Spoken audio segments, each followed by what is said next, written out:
جانور پہ ظلم کیا پھنس گیا پتہ ہی نہ چلا. ارے اگر کوئی جانور پہ ظلم کرے تو ایسے مقدمے میں پھنس جاتا ہے, اسے پتہ بھی نہیں چلتا. تو جو ماں باپ پہ ظلم کرے گا, میرے پاس ویڈیو میں نے سیو کر کے رکھی حضرت, میں پھر ایسی کچھ چیزیں سیو کر رکھتا ہوں تاکہ میں کہوں لوگوں کو سمجھاؤں. ماں کو مار مار کے بدبخت بیٹے نے سر پھاڑ دیا, باپ کو دھکے دیے. کیوں کرتے ہو یہ کام؟ میڈیا پہنچا, بدبخت بچے سے کہا کیا حرکت کی تم نے؟ ماں باپ سے پوچھا کیا بات ہے؟ کہا اس نے اس لیے مارا, اس کی شادی کر دی ہے, اب یہ کہتا ہے یہ مکان میرے نام کر کے تو جلدی جلدی انتقال کراؤ. ہم نے کہا بیٹا ابھی نہیں, جب مر جائیں گے تمہارے نام ہو جائے گا. کہا نہیں ابھی کرو میرے نام. جب ہم نے نام نہیں کرا تو اس بدبخت نے ہم پہ ہاتھ اٹھائے اور اتنا اٹھایا کہ سر پھاڑ کے رکھ دیا.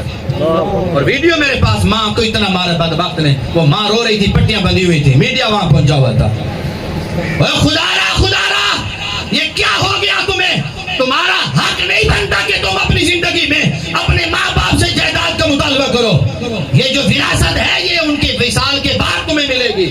زندگی میں رہتے ہوئے تم مطالبہ کرو ساڑھا حق اتنے رکھ, یہ تمہارا کوئی حق نہیں, ابھی ان کا حق ہے, وہ استعمال کریں گے. انہوں نے زندگی نہیں گزارنی, وہ تمہیں دے دیں پھر محتاج ہو کے بیٹھ جائے. میں تو تمہیں یہی مشورہ دوں گا, اپنی زندگی میں اپنی اولادوں کو کچھ نہ دینا.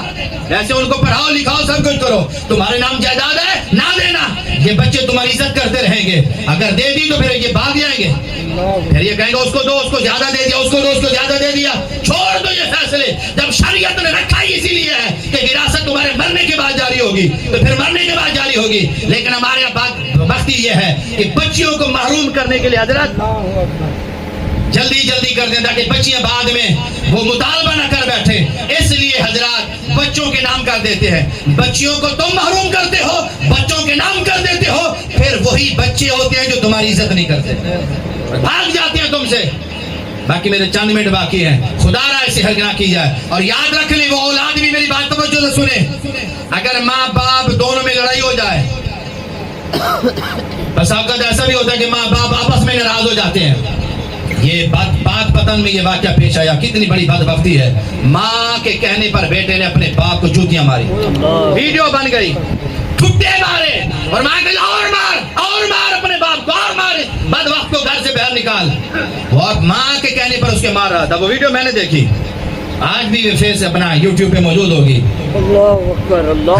پھر وہ پکڑا گیا, منہ پہ داڑھی بھی ہے, اس کے منہ پہ داڑھی بھی ہے, جو بیٹے کے بدبخت مار رہا تھا اپنے باپ کو ماں کے کہنے پر. اور یاد رکھ لو شریعت کا حکم کیا ہے. شریعت کا حکم یہ ہے کہ ماں باپ دونوں ناراض ہو جائیں نا, آپس میں ان کا مسئلہ ہو, تو اولاد نے ماں کے کہنے پر باپ کے خلاف نہیں ہونا, باپ کے کہنے پر ماں کے خلاف نہیں ہونا. کیا بات ہے, کیا بات ہے. تم دونوں نے, اولاد نے کردار یہ ادا کرنا ہے, بیچ میں بڑی ہو گئی ہو اولاد, تم نے کردار ادا کرنا ہے کہ دونوں کی صلح کرانی ہے.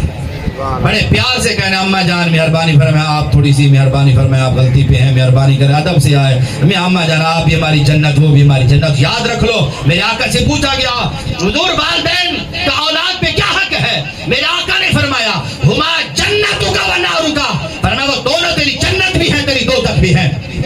اگر ماں باپ کی خدمت کرو گے تو جنت ملے گی, اگر ماں باپ کو ناراض کرو گے, ان کی نافرمانی کرو گے, انہیں ستاؤ گے تو جہنم میں جاؤ گے. تو اس لیے اس وقت ماں باپ جب آپس میں ناراض ہو تو اولاد کو یہ کردار ادا کرنا چاہیے. اور ویسے بھی ہمیں ہمارے علماء نے, بزرگان دین نے سمجھایا ہے کہ اگر میاں بیوی میں جھگڑا ہو جائے نا, تو ان کو بھی چاہیے کہ وہ جھگڑا ایسا رکھے کہ اولاد کو بھی پتہ نہ چلے. کیا بات ہے, کیا بات ہے. یعنی وہ ناراضگی کا کوئی ایسا طریقہ اپنائے, اولاد کو بھی خبر نہ ہو کہ آپس میں ناراض ہیں, تاکہ اولاد بھی کسی مصیبت میں نہ پڑے. تو یہ بھی ہمارا تقاضا بنتا ہے. لیکن ہمارے ہاں جھگڑے تو ایسے ہوتے ہیں جب تک پورا محلہ نہ سنے مزہ ہی نہیں آتا جھگڑا کا. تو اس لیے خدا را اس سے بچیے.